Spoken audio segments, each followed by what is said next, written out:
judicial, que también va a ser electo. Viene la ley de la carrera judicial, que se tiene que ajustar al cambio constitucional. O sea, vienen todavía una serie de leyes secundarias, tiene que haber cambios a los procedimientos, porque recuerden que el cambio constitucional dice que algunos juicios no pueden ser mayores a 6 meses, no pueden durar más que 6 meses. Entonces tienen que cambiarse procedimientos también para que se pueda cumplir ese mandato constitucional. Entonces no voy a entrar en discusión con el rector, pero yo creo que los ministros de la Corte, los abogados, abogadas, el rector de la UNAM, los académicos, la presidenta, los legisladores, estamos de acuerdo en que se cumpla la Constitución, que se respete la Constitución. Ya hubo un cambio constitucional, que es mandato del pueblo de México, y hay que respetarlo.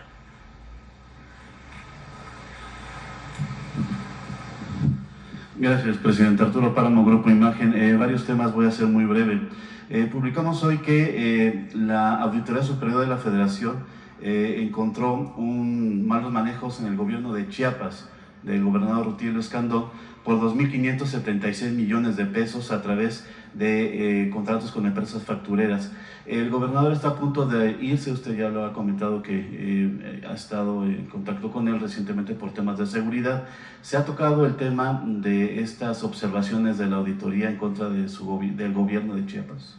Sí, no hemos tocado el tema, pero es importante saber que hay procedimientos también en el caso de observaciones de la auditoría. La auditoría hace unas revisiones a través de auditorías específicas a ciertos rubros, en los estados, en la federación, y presenta observaciones. Luego viene un proceso en donde los estados o las entidades tienen la posibilidad de contestar si es cierto estas observaciones o no. Y ahí viene un proceso en donde al final viene ya una resolución de la Auditoría Superior. No sé en qué proceso vaya esto. Si son primero observaciones que tiene que contestar el gobierno del estado o las entidades del gobierno del estado, y finalmente la Auditoría Superior revisa si se solventan o no estas observaciones. Y después, en todo caso, ya vendrían las sanciones administrativas o, en su caso, penales, si es que la Auditoría Superior de la Federación decide dar vista al Ministerio Público.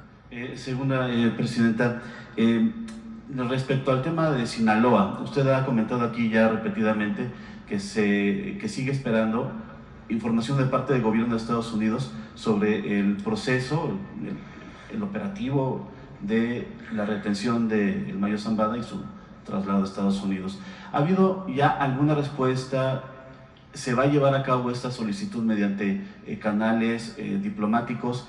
También el tema de los hijos de Chapo Guzmán, que están siendo, al parecer, sometidos a un proceso de entrega de información al gobierno de Estados Unidos a cambio de tal vez negociar libertad o reducción de penas. ¿Ha sido notificado su gobierno acerca de todos estos procedimientos que están llevando en torno a este proceso que, como usted dice, despertó todo este episodio de violencia que se vive en Culiacán? No hay una nueva notificación. Nosotros estamos esperando, es decir, asumimos que la carta que envió en su momento el presidente López Obrador no ha sido suficientemente contestada. Pero es importante que se sepa que el canciller Juan Ramón de la Fuente, ayer me reuní con él por varios temas, tiene reuniones permanentes con el embajador de Estados Unidos en las que se tocan distintos temas, y entre otros pues hay esta solicitud que se ha hecho a través del propio canciller, pero no hay una nueva respuesta. Ok, Presidenta, también hoy muy temprano surgió la noticia de que estalló un coche bomba en Acámbaro, Guanajuato. Esto sucedió seguramente durante la reunión de gabinete de seguridad. ¿Se le dio a usted un informe acerca de qué fue lo que ocurrió en Acámbaro? Sí, se informó en el gabinete de seguridad y se está en el proceso de investigación. No hay detalles ahorita, fue recién. La información, y de inmediato pues el gabinete de seguridad toma este hecho y de inmediato va a investigar, y por supuesto la Fiscalía General de la República. Precisamente hacer uso de explosivos sería del ámbito de la Fiscalía General. Sí, así es. Sí, ok. Y por último, publicamos hoy también que en el municipio de Apatzinga de Michoacán ha habido, por cuestiones también de la violencia, el desplazamiento de al menos 5,000 habitantes hacia otros puntos por la violencia que se vive en la entidad, específicamente en esta zona de Michoacán. ¿Qué se está haciendo? Está el foco de Chiapas, está el foco de Sinaloa. En Michoacán, que parecía que nos estamos olvidando de este tema, ¿qué se está haciendo en Michoacán también para evitar el recrudecimiento de la violencia? En todos los casos estamos actuando de varias maneras. En el periodo del presidente López Obrador se hizo un esquema de intervención social muy exitoso.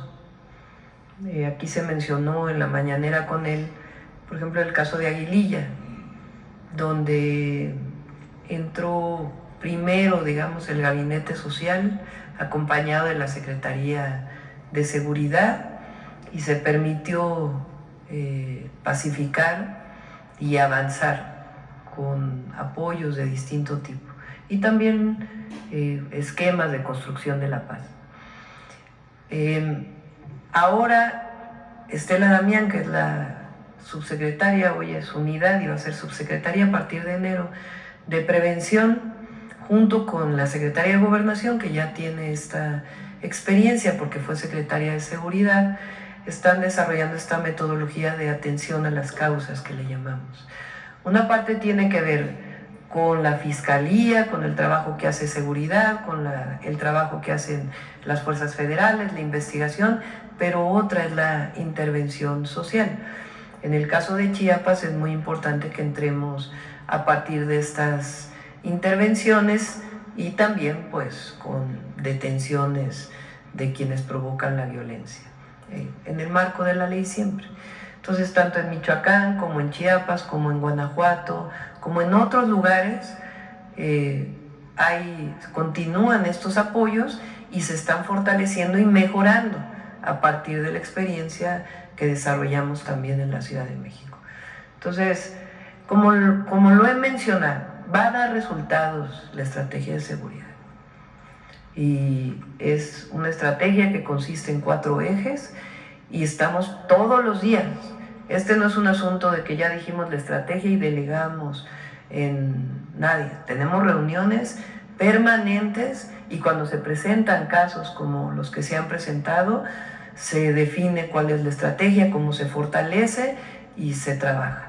Y vienen también las reformas que planteamos, que no hemos presentado, para el fortalecimiento del Sistema Nacional de Inteligencia e Investigación.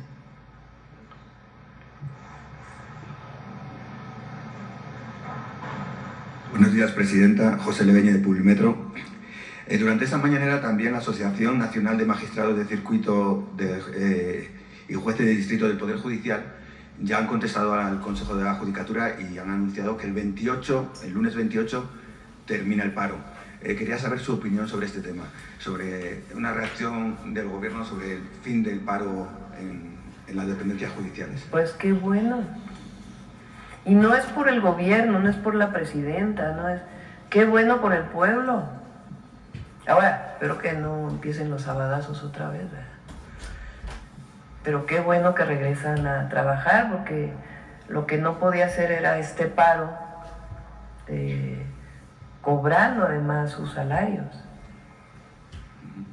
Por otro lado, esta semana el secretario de Educación Pública, Mario Delgado, habló sobre la instalación de bebederos en las escuelas. Hace una década, en 2014, se creó el IEPS, en parte para subvencionar la instalación de bebederos, y más tarde, en 2018, se dio un poco más la libertad a los padres para destinar este presupuesto a otros casos como puede ser pintar, tejabanes, etc. Su gobierno trabajará también en aclarar un poco hacia dónde se va este impuesto especial a las bebidas azucaradas y si se va a retomar que se destine hacia los bebederos. Recuerda que hay un programa que se llama La Escuela es Nuestra, que va a continuar. La Escuela es Nuestra, a diferencia de los procesos de contratación, que además estaban cargados no solo de burocracia, sino de corrupción. Tú mismo estás diciendo que estaban orientados a bebederos, ¿y dónde están los bebederos? A diferencia de eso, ahora el recurso lo administra de manera directa a los padres y madres de familia en coordinación con los maestros. Entonces se hace una asamblea de padres y madres de familia, hay una tesorera, se hacen comités y se les entrega el recurso de manera directa. Y ellos y ellas, en coordinación con los maestros, deciden para qué van los recursos. Entonces, una parte de estos recursos ahora queremos que vayan para bebederos, por el tema de la norma donde no se van a permitir los refrescos en las escuelas. Entonces, es una manera más eficiente, no ha habido problemas, no hay corrupción y la ciudadanía decide directamente cómo administra estos recursos. Por cierto, este programa lo iniciamos en la Ciudad de México cuando fui jefa de gobierno. Le llamábamos, ¿cómo le llamábamos? No era La Escuela es Nuestra, sino Mejor Escuela, le llamábamos, en el 2019. Se lo platicamos entonces al presidente López Obrador y él decidió llevarlo a todo el país, y nosotros después en la ciudad le pusimos el nombre de La Escuela es Nuestra, y va a seguir este programa, y parte de estos impuestos se van para allá, pero podemos pedirle a Hacienda que pueda tener más información. Y ya para terminar, algo que quedó pendiente en el anterior sexenio fue la descentralización de las dependencias. ¿Usted va a continuar con este proyecto que comenzó Andrés Manuel López Obrador, o lo va a revertir, o lo va a detener? Lo estamos analizando. Parte del problema, aparte de que fueron los 2 años de pandemia y eso limitó, se requieren recursos muy importantes para que no solo se vaya, digamos, las cabezas del secretario o la secretaria, sino que las dependencias completas se muevan a otra entidad de la República. Entonces estamos analizando si hay casos en donde puede hacerse o no. Bueno, ya la última para que venga Noemí acá. Adelante, adelante. Buen día, Presidenta. Buenos Jonathan días. Lozada de Máxima FM y Cuarto Poder de Chiapas. Quiero regresar un poquito al tema del Poder Judicial, porque sin lugar a dudas ha dejado pues una posición muy clara en el camino de lo que hemos visto los ciudadanos. Me imagino que es incómodo de repente ver un sinsentido en medios de propaganda, de tergiversación de la información, etc. Sin embargo, sí, a final de cuentas el ciudadano puede ver pues, una especie de casa de la risa loca, en donde de repente anuncian algo, analizan la constitucionalidad de la Constitución, mandan QR sin sentido, responde otro, etc. Pero de fondo, además de este punto que ha señalado usted, que tiene que ver con la democracia, me parece que también está el tema del Estado de Derecho, que es el punto que desde mi perspectiva es el fundamental. Y quisiera preguntarle cuál es el papel del Estado de Derecho en su administración y cómo lo visualiza usted, haciendo una especie de resumen de lo que se ha tocado esta semana en torno a este tema. Nuestros adversarios y algunos sectores que defienden lo que el régimen anterior, en donde se beneficiaba solamente a unos cuantos, acostumbran usar la palabra Estado de Derecho para defender lo que había antes. Y antes había un régimen de corrupción y de privilegios. Eso es lo que se rompe con la Cuarta Transformación. Así como Juárez separa el poder de la iglesia, del clero, del poder político, con la reforma, la cuarta transformación esencialmente separa el poder económico del poder político. Y al hacer eso, el poder político está al servicio del pueblo. El Estado de Derecho tiene que ver con cumplir las leyes, la Constitución, pero tiene que ver también con que todos tengan acceso por igual a la justicia. La virtud de una, por ejemplo, elección a presidenta de la República es que el voto es el mismo de la persona más rica, de la persona más humilde. Todos somos iguales. Ese día que vamos a votar, siempre y cuando las elecciones sean limpias, obviamente. Ahora, ¿qué va a pasar? Para elegir a los jueces, no depende de un grupo, no depende de las influencias que se tengan, porque se dice que había una carrera judicial. Bueno, veamos el nepotismo que hay en el Poder Judicial. Entonces ahora no va a depender el nombramiento de un juez, de una jueza, de un grupito, o de un magistrado, o de un ministro o una ministra, del presidente de la República, de la presidenta o del Senado. Va a valer lo mismo para elegir un juez el voto de la persona más adinerada que de la persona más humilde. Y el juez o la jueza, ¿a quién le va a responder? Al pueblo. Lo que queremos es que se acabe con la corrupción, que tanto daño le hizo a México y que estaba vinculada en mucho con ese amaciato entre el poder económico y el poder político. Entonces, qué bueno que haya empresarios en nuestro país, empresarias, que inviertan, que permitan que haya desarrollo económico, pero les corresponde una tarea. Al gobernante le corresponde la tarea de servir al pueblo y de cumplir con la ley y la Constitución. Y ahora los jueces, las juezas, en vez de servir a intereses que no sabemos cuáles son, y en algunos casos son evidentes, sobre todo cuando benefician a unos cuantos, pues le van a responder al pueblo. Por eso la gente, la gran mayoría, está de acuerdo con la elección. ¿Eso qué va a hacer? Pues construir un Estado de Derecho en nuestro país. El presidente López Obrador le llamaba el Estado de Chueco. Pero todas y todos tenemos que estar de acuerdo en que al elegirse los jueces y juezas con requisitos, con un procedimiento, van a ser abogados, abogadas, reconocidos con probidad.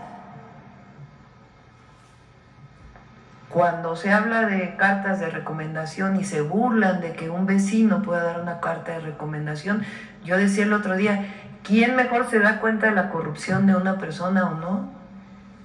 Pues no solo son conocimientos, es probidad. Entonces, en el momento en que el Poder Judicial lo elige la ciudadanía, pues entonces vamos a tener un mejor Estado de Derecho. Es algo de aplaudirse. Entonces, va a ser mejor Poder Judicial el que tengamos a partir de septiembre que lo que tenemos ahora, en donde hay jueces, juezas que por defender un interés violan de manera pública y notoria una ley o defienden un interés.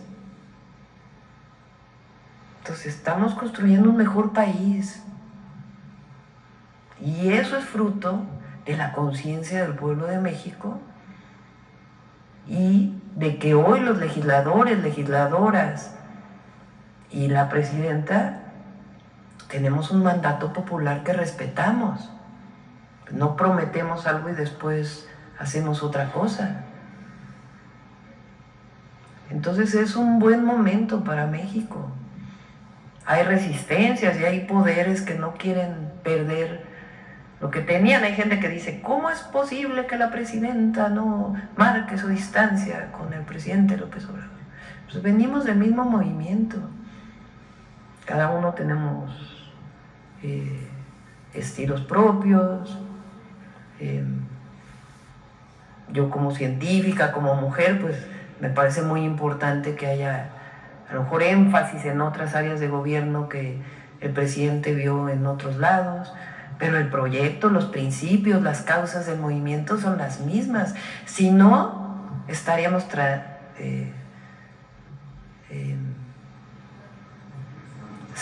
tergiversando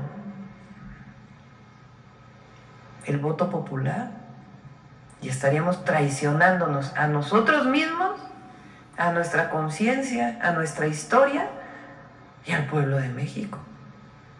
Entonces es un buen momento en el país, un buen momento. Yo que salgo a los estados de la República, la gente está contenta. Ayer que fui a supervisar cómo está el registro de la pensión de Mujeres para el Bienestar, pues, hay mucha felicidad, la gente está contenta. Y claro, pues tenemos que trabajar todos los días, para eso nos eligieron.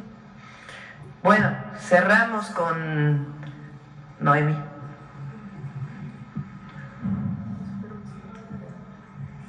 Muy buenos días a todas y a todos.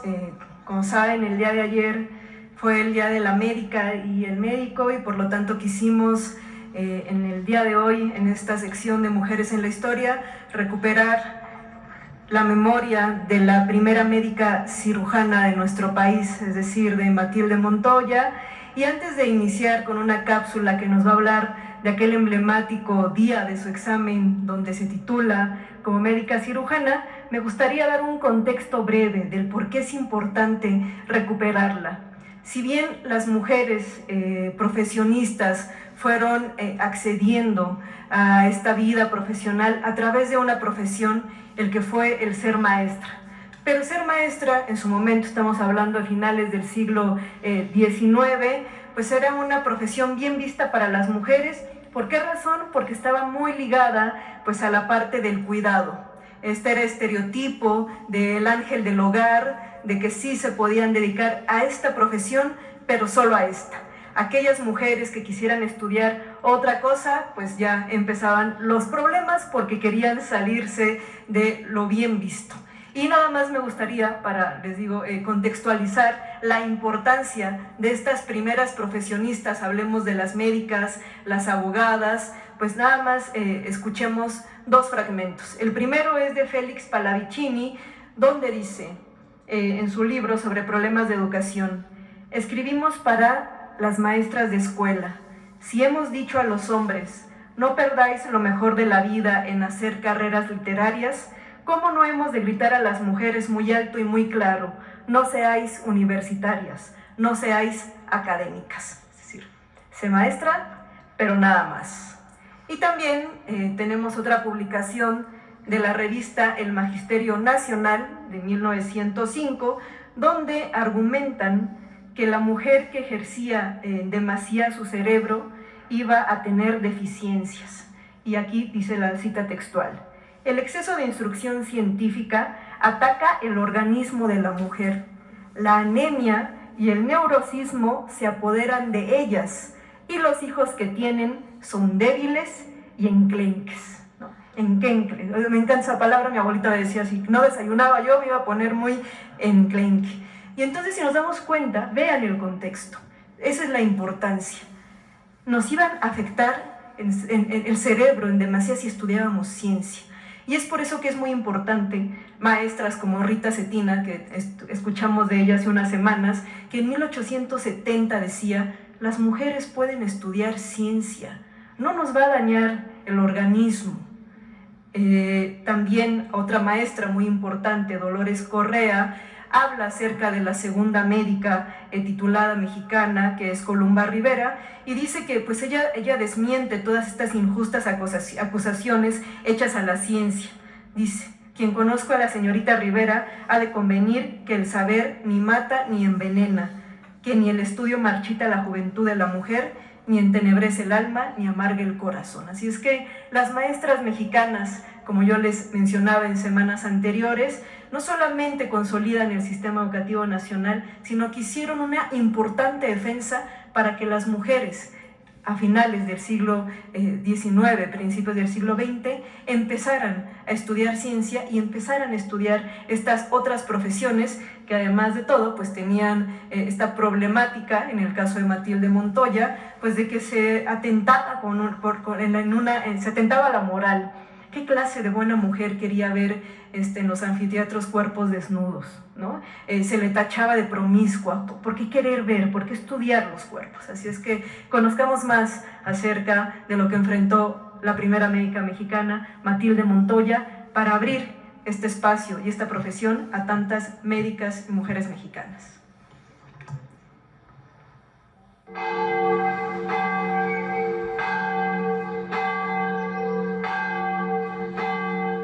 La tarde del 24 de agosto de 1887, en la Escuela Nacional de Medicina, algo inusual estaba a punto de ocurrir. Por primera vez en la historia de México, una mujer iba a presentar su examen profesional para obtener el título de médica. Al día siguiente, tendría también que diagnosticar con certeza y utilizar con precisión el bisturí en un examen práctico en el Hospital de San Andrés. La batalla de Matilde Montoya por concluir sus estudios en medicina había sido un tema de intenso debate público. La obtención de su grado fue especialmente celebrado por las mujeres.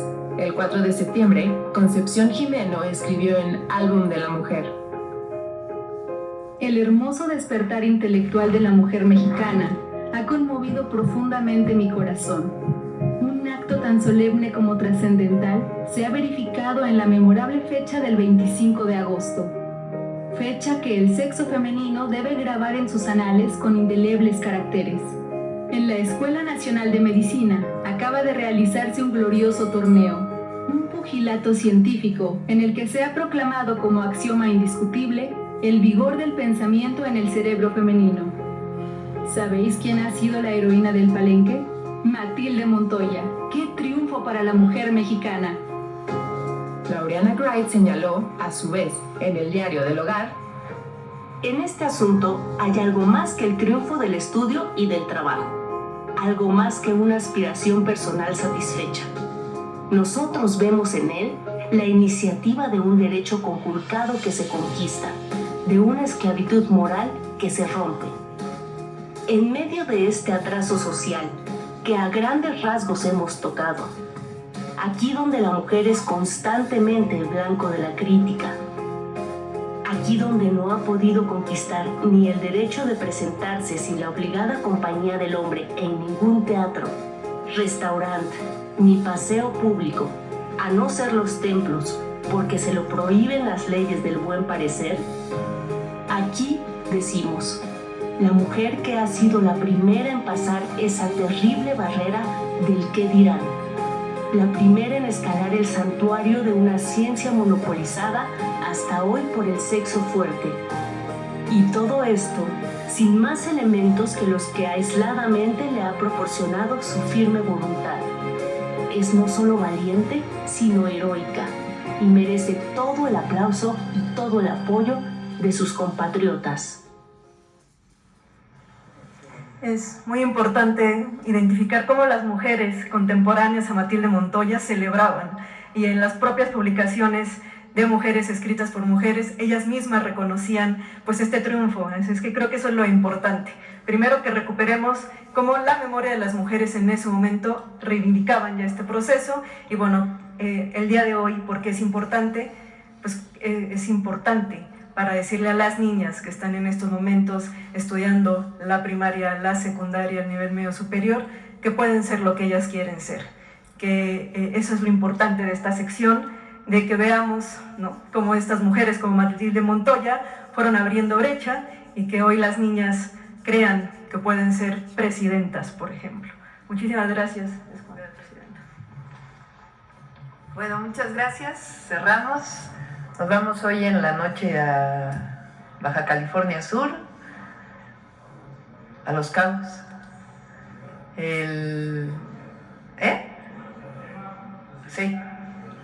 Sí, y después a Baja California y luego Guerrero. Gracias a todos y a todas.